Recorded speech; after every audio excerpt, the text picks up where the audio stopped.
সাতক্ষীরার দেবহাটার কয়েকশো বছরের প্রাচীন নিদর্শন বনবিবির বটগাছ, যার সৌন্দর্য প্রকৃতিপ্রেমীদের মন কাড়ে।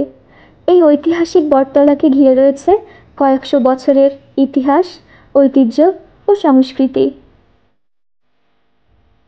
এই বটতলা পাখির কলকাকলিতে মুখরিত থাকে সবসময়। 5 বিঘা জায়গা জুড়ে ছড়িয়ে থাকা মূলকে ঘিরে তৈরি হয়েছে যেন জীবন্ত গাছের খুঁটি। সব মিলিয়ে ডালপাতায় ছাওয়া গোলঘরে রূপ নিয়েছে বটগাছটি। দেবহাটা উপজেলার প্রাণকেন্দ্র হয়ে আছে এই বটবৃক্ষ।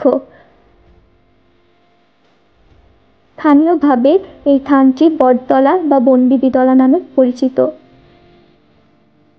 এই বটগাছটির বিশেষত্ব হল বিস্তৃত এই বটগাছের প্রকৃত গোড়া খুঁজে পাওয়া যায় না। গাছের শাখা প্রশাখা ও শিকড় থেকে বিরাট রূপ ধারণ করেছে এই গাছটি। আমি ছোটবেলার থেকে এখানে দেখতেছি যে এই বটগাছটা আছে, এর গোড়া কোথায় আমরা বলতে পারিনি, কিন্তু অনেক জায়গার তো অনেক লোক আসে, খুব ভালো লাগে। আমরা নিজেরাও ঘুরি এখানে। এই বটগাছটা এখানে আছে, খুব সুন্দর জায়গা। প্রচলিত ইতিহাস থেকে জানা যায় এই এলাকায় ব্রিটিশ আমলে 18 জন জমিদারদের বসবাস ছিল। ধারণা করা হয় গাছটির জন্ম এই জমিদার আমলে বা তারও আগে। গাছটি প্রায় 300 বছরের পুরনো।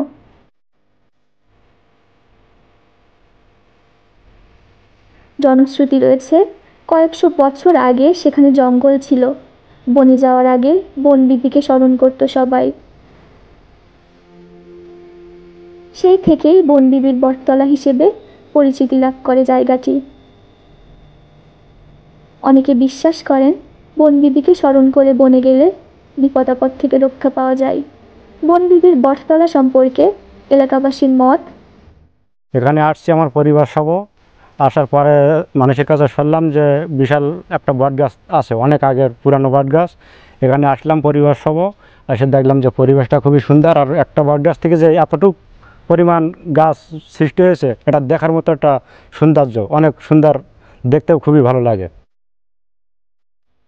বাপদাদার মুখ থেকে শোনা এই বনবিবির বটতলার ইতিহাস, কয়েকশো বছরেরও অধিক বয়সী এই বটগাছ, সবকিছু মিলিয়ে জায়গাটি ইতিহাসের পাতা দখল করে আছে। এখানে প্রতি বছর মাঘ মাসের পয়লা মাঘে অনুষ্ঠান হয়, প্রচুর মানুষ আসে। আর অন্তত দিন গেলে অন্তত 50 খান 150 মোটরসাইকেল আসে, আর অন্তত 35 খান মাইক্রো আসে, আমি যা দেখেছি। হ্যাঁ, আমি অনেক মাস এখানে বাড়াই থাকি। আর এমনি বিভিন্ন গাড়ি তো এখানে আসেই। আর এখানে খুব এই মায়ের এখানে খুব মানে জাগ্রত মা, যেটা মানত করে মানুষ সেটা ডাক শুনে।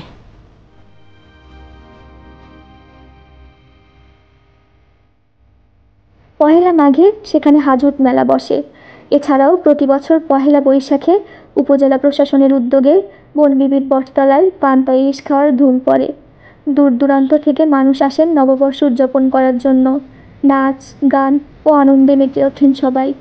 অনেক পর্যটক আসে এখানে, বাইরে থেকে দেখতে আসে, ঘুরতে আসে। পহেলা, নববর্ষ সব বিভিন্ন ধরনের অনুষ্ঠানও হয় এখানে। তো নিজেদের জায়গা হিসেবে খুব ভালোই লাগে এটা দেখতে, যে বাইরে থেকে অনেক মানুষ আমাদের এখানে আসতেছে, আমাদের জায়গা দেখতেছে। দীর্ঘদিন কেউ ডাল না কাটায় বেড়েছে এর আকার, আয়তন ও আকৃতি। মানিক পীরের মাজারও রয়েছে এই বটগাছের নিচে।